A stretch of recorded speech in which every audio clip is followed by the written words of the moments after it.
Welcome back to Sinemazi. Halo semuanya, ketemu lagi sama gue Yaya. Oke, gue kali ini mau bawain alur cerita film yang berjudul Black Panther. Black Panther adalah film superhero Amerika yang rilis pada tahun 2018 berdasarkan karakter komik Marvel dengan nama yang sama. Film ini diproduksi oleh Marvel Studio. Ini adalah film ke-18 di Marvel Cinematic Universe. Film ini disutradarai oleh Bapak Ryan Coogler yang ikut menulis skenario dengan J. Robert Cole. Setelah kematian ayahnya, T'Challa kembali ke Wakanda di Afrika untuk mewarisi tahta. Keberanian dan rasa tanggung jawab T'Challa diuji saat dia terlibat dalam konflik yang membahayakan nasib Wakanda dan seluruh dunia. Gimana kisah selanjutnya T'Challa di film ini? Jangan skip.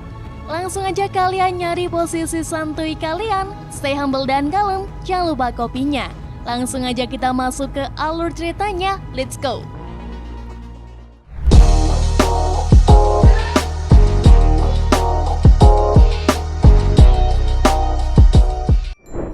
Film diawali dengan flashback mengenai kisah Vibranium asal mula Black Panther pertama.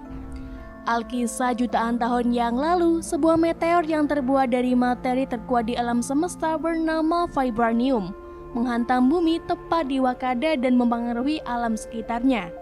Ketika manusia mulai ada, 5 suku yang ada di sana berperang merebutkan wilayah Wakanda, hingga salah satu kesatria menerima wahyu dari Dewi Macan yang menuntunnya menemukan daun pusaka. Daun yang berkelopak daun berbentuk hati dan memiliki khasiat vibranium. Setelah memakan tanaman tersebut, kecepatan dan kekuatan kesatria ini berubah menjadi berkali-kali lipat. Dia adalah Black Panther pertama pelindung tanah Wakanda. Singkat cerita, 4 suku sepakat hidup di bawah perintah raja, kecuali suku Jabari yang memilih mengasingkan diri di gunung. Wakanda menggunakan vibranium untuk mengembangkan teknologi yang lebih maju dari bangsa-bangsa lain di dunia.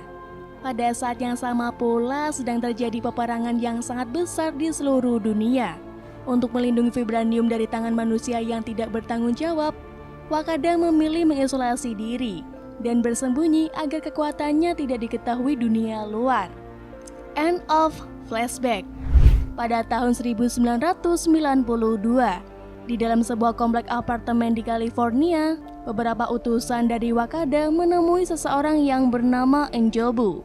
Mereka dipimpin oleh T'Chaka, Raja Wakanda yang saat itu yang memiliki kekuatan Black Panther. N'Jobu adalah adik kandung T'Chaka.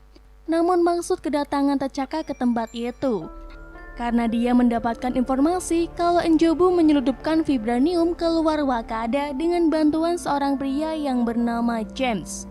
Awalnya N'Jobu berusaha mengelak, namun ternyata pria yang selama ini membantunya adalah mata-mata Wakanda yang bernama Shuri. 16 tahun kemudian, terlihat Pangeran T'Challa sedang bersedih melihat pengumuman tewasnya sang ayah, Raja T'Challa, akibat serangan teroris di gedung PBB beberapa hari yang lalu. Dengan memakai baju Black Panther, T'Challa dan prajuritnya bersama Okoye terbang melewati hutan Nigeria, bermaksud menjemput seorang wanita yang bernama Nakia. Di saat pesawat mereka berada di atas hutan, T'Challa dan Okoye melompat ke bawah dan menghampiri rombongan bersenjata. Ternyata mereka adalah rombongan teroris yang menculik beberapa sandera. Black Panther muncul dari balik semak-semak dan menyerang mereka.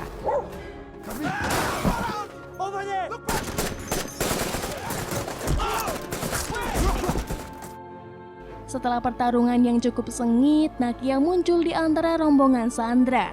Ternyata Nakia sedang bertugas menyamar sebagai mata-mata yang hendak membongkar gembong teroris. T'Challa lalu meminta Nakia untuk ikut dengannya dan berpartisipasi dalam upacara pengangkatan dirinya menjadi raja besok. Nakia pun tak bisa menolaknya. Kemudian mereka segera terbang kembali ke Wakanda, negeri yang tersembunyi di balik hutan di mana teknologi berkembang pesat berkat adanya vibranium. Sesampainya di sana, mereka disambut oleh ibu T'Challa yang bernama Permaisuri Ramonda dan adiknya yang bernama Shuri. Ramonda sangat bangga dengan perkembangan putranya yang saat ini menjadi kesatria dan siap menggantikan ayahnya menjadi raja. Sementara itu di London di sebuah museum, seorang pria terlihat sedang memandangi artefak-artefak kuno yang ada di sana. Beberapa saat kemudian, seorang wanita pingsan dan terjadi kekacauan. Petugas ambulan pun datang ke lokasi. Namun ternyata petugas ambulan itu adalah Ulysses Klaue bersama dengan Eric Stephen alias Killmonger dan komplotannya. Mereka berkomplot membunuh orang-orang yang ada di museum dan mencuri salah satu artefak yang dipercaya berasal dari Wakanda, yang terbuat dari vibranium.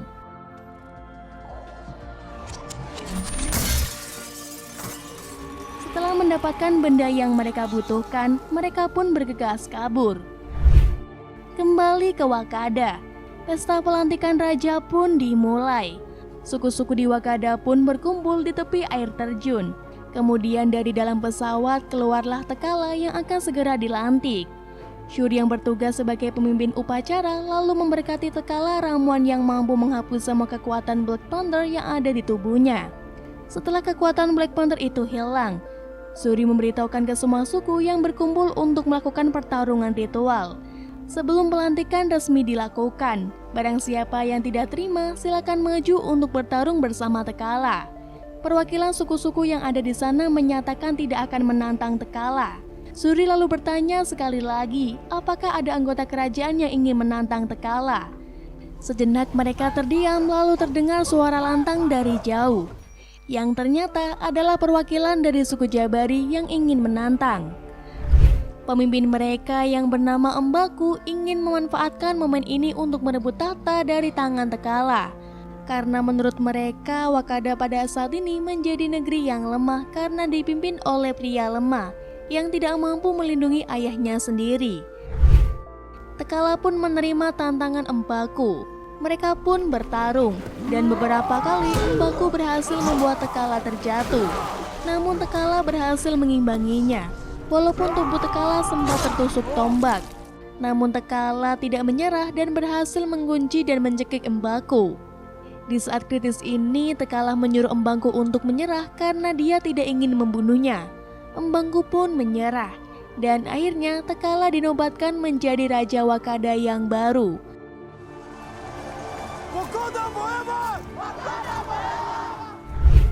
Pada malam harinya di dalam gua yang dipenuhi daun pusaka, beberapa orang meracik daun itu sehingga menjadi cairan pusaka. T'Challa pun meminum daun pusaka itu sebagai salah satu rangkaian ritual. Setelah meminum cairan ajaib itu, T'Challa dihadapkan dengan gambaran-gambaran masa lalunya bersama sang ayah. Kemudian T'Challa terbangun di sebuah tanah lapang dengan sebuah pohon yang besar. Dia melihat bayangan beberapa harimau kumbang, dan salah satunya turun kemudian berubah wujud menjadi ayahnya. Ternyata T'Challa masuk ke dalam dimensi para leluhur. Di sana T'Challa berkata kepada ayahnya kalau dia belum siap untuk menjadi pemimpin Wakanda. Namun ayahnya memberikan pengertian bahwa putranya pasti bisa, karena dia memiliki hati yang bersih dan dikelilingi oleh orang-orang yang mencintainya. Tak lama T'Challa pun kembali sadar berkat bantuan Shuri. Dia pun sangat senang setelah bertemu dengan ayahnya di alam mimpi. Singkat cerita, di jalanan kota, T'Challa meminta Nakia untuk tinggal. Namun ia menolak. Tugasnya masih belum usai karena di luar masih banyak orang yang menderita dan membutuhkan bantuannya. Nakia ingin Wakanda memberikan bantuan teknologi dan perlindungan bagi kaum yang tertindas di luar sana. Karena jika orang luar tahu, maka Wakanda sendiri akan dalam bahaya. Nakia lalu menjelaskan kalau Wakanda tidak perlu takut karena Wakanda sudah cukup kuat untuk melindungi diri sendiri dan orang lain. T'Challa kemudian pergi menemui W'Kabi, pemimpin suku perbatasan. Saat sedang berbincang-bincang, mereka mendapatkan panggilan untuk rapat dari Okoye. Di dalam istana, Okoye mengumpulkan T'Challa dan para petinggi lainnya di dalam rapat penting. Okoye mendapatkan informasi kalau artefak vibranium yang disimpan di Museum London telah dicuri oleh seseorang yang bernama Ulysses Klaue, dan artefak itu akan dijual kepada seseorang yang berasal dari Amerika di Korea Selatan besok malam. T'Challa mengenali Ulysses Klaue karena Ulysses Klaue adalah buronan dari Wakanda selama 30 tahun ini. T'Challa berniat menghentikan aksi Ulysses Klaue untuk selamanya. W'Kabi yang ada di sana juga berniat menemani T'Challa untuk meringkus Ulysses Klaue. karena dulu ayahnya tewas dibunuh oleh Ulysses Klaue. Namun T'Challa melarang W'Kabi ikut karena dia butuh W'Kabi untuk menjaga perbatasan. T'Challa berjanji kepada W'Kabi akan meringkus Ulysses Klaue. Selesai rapat, T'Challa menemui adiknya di laboratoriumnya. Shuri yang menjadi pemimpin peneliti di sana. Shuri memperlihatkan beberapa penemuan baru miliknya. Salah satunya adalah kostum baru Black Panther yang bisa keluar dari dalam kalung. Tak hanya itu, kostum tersebut juga bisa menyerap energi dari setiap serangan dan mengembalikannya. Wah, mantap!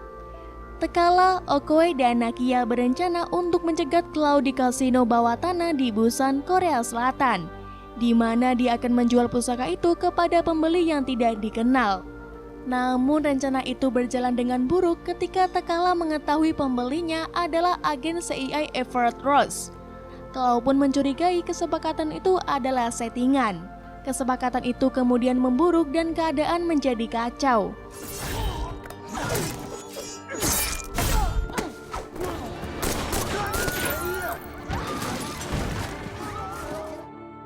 Mereka pun kejar-kejaran dengan mobil-mobil mantap yang berujung pada penangkapan Klaue.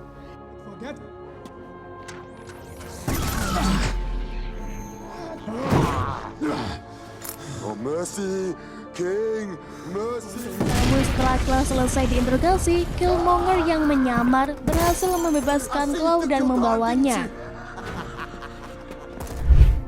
Sementara Ross terluka parah dan berusaha menyelamatkan Nakia dalam serangan itu.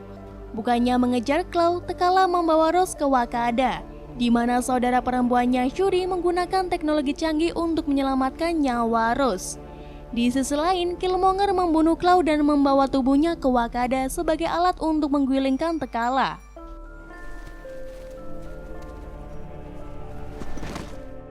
Dia mengungkapkan identitasnya sebagai putra N'Jobu kepada tetua suku dan menantang T'Challa untuk tahtanya.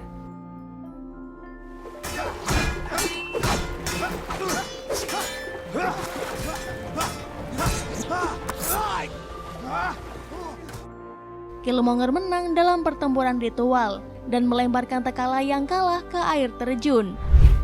Setelah menelan ramuan vibranium untuk mendapatkan kekuatan Black Panther, Killmonger menjalankan rencana ayahnya, yaitu mempersiapkan pengiriman senjata Wakanda untuk didistribusikan seluruh dunia. Nakia, Shuri, Ross, dan Ramonda berhasil melarikan diri untuk mencari bantuan suku Jabari. Di sana tanpa disangka ternyata anak buah M'Bangu telah menemukan T'Challa dalam keadaan koma dan merawatnya. Dalam keadaan koma, T'Challa mendapatkan mimpi bertemu dengan ayahnya. Tak hanya itu, Black Panther terdahulu pun ikut datang dan berkumpul mengelilinginya. Mereka mengajak T'Challa untuk bergabung bersama. Namun dia menolak. T'Challa lebih memilih kembali ke Wakanda dan membangunnya lebih baik lagi. Karena dia sadar bahwa menyembunyikan Wakanda terus-menerus hanya akan bertambah lebih buruk. Wakanda tidak bisa hidup layaknya seperti pengecut. Disembuhkan oleh ramuan berbentuk hati yang dibawa oleh Nakia, T'Challa kembali ke Wakanda. T'Challa pun bangkit untuk melakukan kembali pertempurannya dengan Killmonger demi tahtanya. Sebab Killmonger tidak pernah secara resmi disimpulkan sebagai raja selanjutnya karena T'Challa tidak pernah mati. Ketika Killmonger menolak untuk bekerja sama, klaimnya atas tahta segera dibatalkan. Kemudian Okoye dan Paradora Milaje berbalik melawannya. Namun Killmonger yang sekarang mengenakan baju Black Panther berani melawan dengan kekuatannya bersama dengan suku perbatasan. Shuri, Nakia, dan suku Jabari bertempur melawan W'Kabi dan sukunya. Sedangkan Ross mengemudikan jet jarak jauh dengan bimbingan Shuri dan berhasil menembak jatuh pesawat yang membawa senjata sebelum mereka dapat meninggalkan Wakanda. Pertempuran berjalan buruk untuk sisi T'Challa, sampai M'Baku dan Jabari tiba untuk mendukungnya, sehingga dapat membalikan keadaan. Setelah itu, dua Black Panther memutuskan untuk berduel. T'Challa menggiring Killmonger ke pusat tambang vibranium, di mana gelombang sonik yang digunakan untuk pengangkutan logam dapat melumpuhkan kekuatan baju mereka. Mereka berduel dengan sengit, entah dengan kekuatan Black Panther mereka maupun tidak.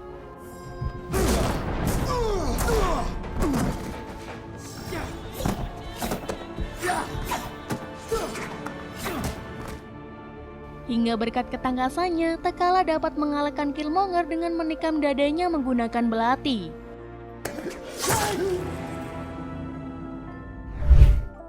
Tak ingin membunuh sepupunya, T'Challa membawanya ke permukaan dan menyaksikan matahari terbenam, pemandangan terindah yang pernah dilihat sepanjang hidupnya. T'Challa menawarkan pengobatan untuk sepupunya itu, namun dia menolak. Kemudian dia menancapkan belati yang masih tertancap dadanya dalam-dalam dan mati dengan damai. Dengan kemenangan itu, T'Challa secara resmi dikembalikan lagi ke tahtanya. Menolak isolasionisme Raja-Raja Wakanda masa lalu, T'Challa mendirikan kedutaan di Amerika Serikat yang akan dijalankan oleh Nakia dan Shuri, dan berniat untuk menjalin kerjasama Wakanda dengan dunia luar. Film belum selesai. Dalam adegan mid-credit, T'Challa berdamai dengan Okoye dan Dora Milaje, muncul di hadapan PBB untuk mengungkapkan keberadaan Wakanda kepada dunia. Film hampir selesai. Dalam adegan pasca kredit, terlihat seorang pria linglung yang baru saja siuman dari pingsan di dalam tenda. Pria itu keluar dari tenda dan kita bisa tahu bahwa dia telah kehilangan tangan kirinya. Di luar, Shuri menyambutnya dengan senyuman hangat. Dia adalah Bucky Barnes. Film pun benar-benar selesai. Gimana nih menurut kalian alur ceritanya? Tulis saja di kolom komentar ya. Oke, gue Yaya pamit undur diri. Sampai ketemu lagi di alur cerita berikutnya. And see you. Bye-bye.